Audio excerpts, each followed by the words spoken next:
ಕ್ರಾಂತಿಯೋ ಭ್ರಾಂತಿಯೋ ಕಾಲವೇ ಉತ್ತರಿಸಬೇಕು. ಮುಂದಿನ ಸುದ್ದಿಗೆ ಹೋಗೋಣ. ವಿಶ್ವವಿಖ್ಯಾತ ಮೈಸೂರು ದಸರಾ 416ನೇ ವರ್ಷದ ದಸರಾ ಇದು. ಹಂಪಿಲಿ ಶುರುವಾಯಿತು ವಿಜಯನಗರ ಸಾಮ್ರಾಜ್ಯದ ಕಾಲದಲ್ಲಿ. ವಿಜಯನಗರ ಸಾಮ್ರಾಜ್ಯ ಪತನದ ನಂತರ ಪೆನುಗೊಂಡದಲ್ಲಿ ನಡೀತಿತ್ತು. ಅದಾದ ನಂತರ ಮೈಸೂರು ಸಂಸ್ಥಾನ ಅಸ್ತಿತ್ವಕ್ಕೆ ಬಂದ ಮೇಲೆ ಶ್ರೀರಂಗಪಟ್ಟಣದಲ್ಲಾಯಿತು. ಶ್ರೀರಂಗಪಟ್ಟಣದಿಂದ ರಾಜಧಾನಿ ಮೈಸೂರಿಗೆ ಶಿಫ್ಟ್ ಆದ ನಂತರ ಮೈಸೂರಿನಲ್ಲಿ ನಡೀತಾ ಇದೆ 416 ವರ್ಷಗಳ ಅವಿಚ್ಛಿನ್ನ ಪರಂಪರೆ. ಇವತ್ತು ಅದ್ದೂರಿಯಾಗಿ ನಡೀತು ಲಕ್ಷಾಂತರ ಜನರ ಸಮ್ಮುಖದಲ್ಲಿ. ಇಂಟ್ರಡಕ್ಷನ್ನಲ್ಲಿ ಹೇಳದ್ನಲ್ಲ ನಾನು, ಜರ್ನಲಿಸಮಿಗೆ ಬಂದಾಗನಿಂದ ಪ್ರತಿ ವರ್ಷ ಈ ಸಂಪ್ರದಾಯ ನಡೆಯುತ್ತಪ್ಪ. ಅದೇ ನಂದಿ ಪೂಜೆ, ಅದೇ ಚಾಮುಂಡೇಶ್ವರಿಯನ್ನು ತಂದು ಚಿನ್ನದ ಅಂಬಾರಿಯಲ್ಲಿ ಕೂಡಿಸೋದು, ಅಂಬಾರಿಯ ತೂಕ, ಆನೆಗಳ ತೂಕ, ಮುಖ್ಯಮಂತ್ರಿಗಳ ಬಂದು ಪುಷ್ಪಾರ್ಚನೆ ಮಾಡಿದ್ರು, ಜಿಲ್ಲಾಧಿಕಾರಿಗಳಿದ್ದರು, ಇನ್ನೊಂದು ಕಡೆ ಖಾಸಗಿದರು, ಇವೇ ಸುದ್ದಿನೇ. ಬಟ್ ಒಂದು ವರ್ಷವೂ ನಮಗೆ ಆ ಸುದ್ದಿಯನ್ನು ಪ್ರಸಾರ ಮಾಡೋದಕ್ಕೆ ಬೇಜಾರು ಅನಿಸಿಲ್ಲ, ಬೋರ್ ಅನಿಸಿಲ್ಲ. ವರ್ಷದಿಂದ ವರ್ಷಕ್ಕೆ ಉತ್ಸಾಹ ಜಾಸ್ತಿ ಆಗತ್ತೆ. ದಸರಾ ಅಂದರೆ ಅದು. ಅಭಿಮನ್ಯು 6ನೆಯ ಸಲ ಅಂಬಾರಿ ಹೊತ್ತದ್ದು.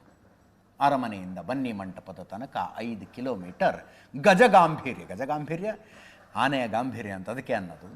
ಗಜಗಾಂಭೀರ್ಯದಿಂದ ಅಭಿಮನ್ಯು ಅಂಬಾರಿ ಹೊತ್ತು ನಡ್ಕೊಂಡು ಹೋದ. ಅರ್ಜುನನ್ನು ಮಿಸ್ ಮಾಡ್ಕೊಳ್ಳೋದೇನು ತಪ್ಪದಿಲ್ಲ. ಚಿನ್ನದ ಅಂಬಾರಿಯಲ್ಲಿ ತಾಯಿ ಚಾಮುಂಡೇಶ್ವರಿ ವಿರಾಜಮಾನವಾಗಿದ್ದಳು. ಕುಂಭಲಗ್ನದಲ್ಲಿ ಜಂಬೂ ಸವಾರಿಗೆ ಮುಖ್ಯಮಂತ್ರಿಗಳ ಪುಷ್ಪಾರ್ಚನೆ ಮಾಡಿದ್ರು. ಇಡೀ ದಿನ ಮೈಸೂರು ಸಂಭ್ರಮದಲ್ಲಿತ್ತು. ಲಕ್ಷಾಂತರ ಪ್ರವಾಸಿಗರು, ಅನೇಕ ಜಾನಪದ ಕಲಾತಂಡಗಳು, ಟ್ಯಾಬ್ಲೋಗಳು. ಬೆಳಗ್ಗೆ 8 ಗಂಟೆಯಿಂದ ಉತ್ಸವ ಶುರು. ಚಾಮುಂಡಿ ಬೆಟ್ಟದಿಂದ ಉತ್ಸವ ಮೂರ್ತಿಯನ್ನು ಮೆರವಣಿಗೆಯಲ್ಲಿ ತಗೊಂಡು ಬಂದರು. 10 ಗಂಟೆ 15 ನಿಮಿಷಕ್ಕೆ ಅರಮನೆಯಲ್ಲಿ ಉತ್ತರ ಪೂಜೆ. 10:45ರಿಂದ 11ರ ಮಧ್ಯದಲ್ಲಿ ಜಟ್ಟಿ ಕಾಳಗ.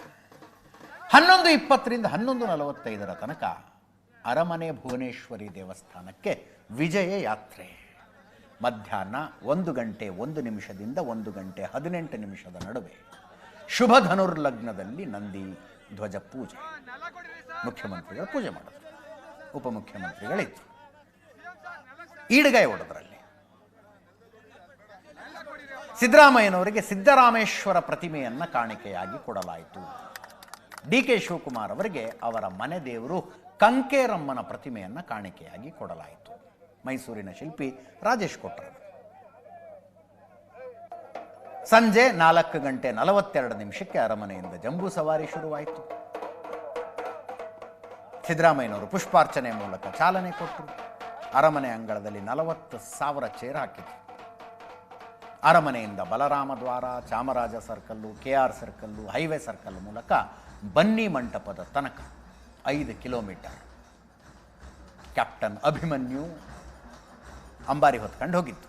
ಜೊತೆಗೆ 14 ಆನೆಗಳು. ಸಂಜೆ 7 ಗಂಟೆಗೆ ರಾಜ್ಯಪಾಲರು ಮತ್ತು ಮುಖ್ಯಮಂತ್ರಿಗಳ ಸಮ್ಮುಖದಲ್ಲಿ ಬನ್ನಿ ಮಂಟಪದಲ್ಲಿ ಸಂಪ್ರದಾಯದ ಪ್ರಕಾರ ಪಂಜಿನ ಕವಾಯತ್ತು ನಡೀತು. ಮುಖ್ಯಮಂತ್ರಿಗಳು ಉಪಮುಖ್ಯಮಂತ್ರಿಗಳು ಮಾತಾಡಿದ್ರು, ಕೇಳಿಸ್ಕೊಳ್ಳಿ. ನಾನು ರಾಜ್ಯದ ಜನತೆಗೆ, ನಾಡಿನ ಜನತೆಗೆ ದಸರಾ ಮಹೋತ್ಸವದ ಶುಭಾಶಯಗಳನ್ನು ಕೋರಲಿಕ್ಕೆ ಬಯಸ್ತಾ ಇದ್ದೇನೆ. ಈ ವರ್ಷ ಒಳ್ಳೆ ಮಳೆಯಾಗಿದೆ. ಎಲ್ಲ ಜಿಲ್ಲೆಗಳಲ್ಲೂ ಎಲ್ಲ ಜಲಾಶಯಗಳು ತುಂಬಿದ್ದಾವೆ, ಉತ್ತಮ ಬೆಳೆ ಬಂದಿದೆ. ಸೊ ಮೈಸೂರಿನಲ್ಲಿ ಈ ಸಾರಿ ಹೆಚ್ಚು ಪ್ರವಾಸಿಗರು ಬಂದಿದ್ದಾರೆ ದಸರಾ ನೋಡಲಿಕ್ಕೆ. ಇದು ವಿಶ್ವವಿಖ್ಯಾತ ದಸರಾ ಮಹೋತ್ಸವ, ವರ್ಷಕ್ಕೊಮ್ಮೆ ನಡೀತಕ್ಕಂಥದ್ದು. ಎಲ್ಲ ಪ್ರವಾಸಿಗರಿಗೆ ನಾನು ಸರ್ಕಾರದ ಪರವಾಗಿ, ನನ್ನ ವೈಯಕ್ತಿಕವಾಗಿ ಹೃತ್ಪೂರ್ವಕವಾದಂಥ ಸ್ವಾಗತವನ್ನು ಕೋರ್ತಾ ಇದ್ದೇನೆ. ನಾನು ರಾಜ್ಯದ ಜನತೆಗೆ, ನಾಡಿನ ಜನತೆಗೆ ದಸರಾ ಮಹೋತ್ಸವದ ಶುಭಾಶಯಗಳನ್ನು ಕೋರಲಿಕ್ಕೆ ಬಯಸ್ತಾ ಇದ್ದೇನೆ. ಕರ್ನಾಟಕ ರಾಜ್ಯದ ಜನತೆಗೆ ಮತ್ತು ವಿಶ್ವದಿಂದ, ಭಾರತದಿಂದ ಬಂದಂಥ ಎಲ್ಲ ನಾಗರಿಕರಿಗೆ ದಸರಾ ಹಬ್ಬದ ಶುಭಾಶಯಗಳು. ಇವತ್ತು ಇಡೀ ದೇಶಕ್ಕೆ ನಮ್ಮ ಕರ್ನಾಟಕ ರಾಜ್ಯದ ಏನು ಮೈಸೂರು ದಸರಾ ಬಹಳ ಸಂತೋಷದಿಂದ ಆಚರಣೆ ಆಗ್ತಾ ಇದ್ದಾರೆ.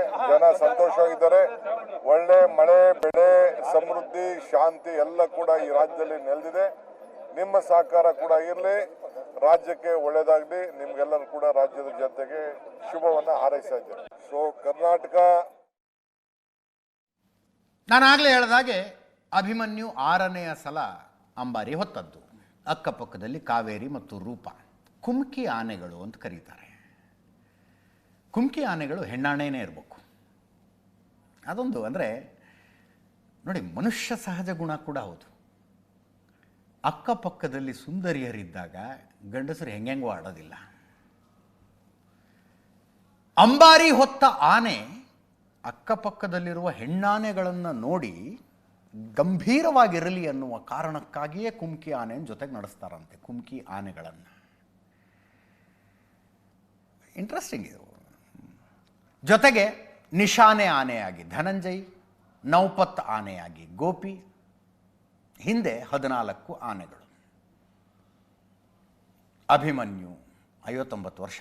ಅಭಿಮನ್ಯುಗೆ ಭೀಮ, ಕಂಚನ್, ಧನಂಜಯ್, ಪ್ರಶಾಂತ್, ಮಹೇಂದ್ರ, ಏಕಲವ್ಯ, ಕಾವೇರಿ, ಲಕ್ಷ್ಮಿ, ಹೀಗೆ 14 ಆನೆಗಳು ಅಭಿಮನ್ಯುವಿನ ಹಿಂದೆ ಹೆಜ್ಜೆ ಹಾಕಿತ್ತು.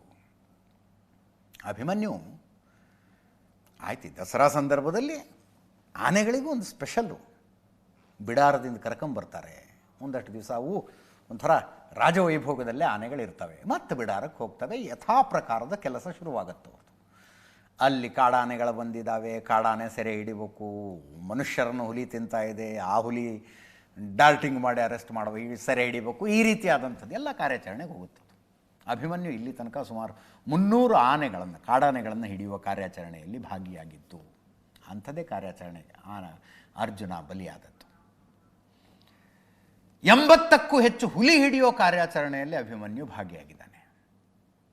9 ಅಡಿ ಹೈಟು, 4920 kg ತೂಕ ಅಂತೆ ಅಭಿಮನ್ಯದ್ದು. ನೀವು ಅಂಬಾರಿ ಹೊರುವ ಆನೆ ಗಜಗಂಭೀರತೆ, ಗಜಗಾಂಭೀರ್ಯ ಅನ್ನೋ ಶಬ್ದ ಯಾಕೆ ಬಂದಿದೆ ಅನ್ನೋದಕ್ಕೆ ಉದಾಹರಣೆ ಇದ್ದಂಗೆ ನಡ್ಕೊಂಡು ಹೋಗುತ್ತೆ ನೋಡಿ. ನೋಡೋಕ್ಕೆ 2 ಕಣ್ಣು ಸಾಲದು. ಅಂದರೆ 5 ಕಿಲೋಮೀಟ್ರ್ ಉದ್ದಕ್ಕೂ. ಅಣ್ಣವ್ರು ಹಾಡಿದ್ರು, ಜೀವನದಾಗೆ ಒಮ್ಮೆ ನೋಡು ಜೋಗದ ಗುಂಡಿ ಅಂತ. ಅದರ ಜೊತೆಗೆ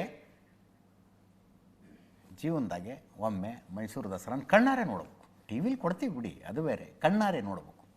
2 ಗಂಟೆ 10 ನಿಮಿಷದ ಮಹಾವೈಭವ ಅದು. ನ್ಯೂಸ್ ಅವರ್ನಲ್ಲಿ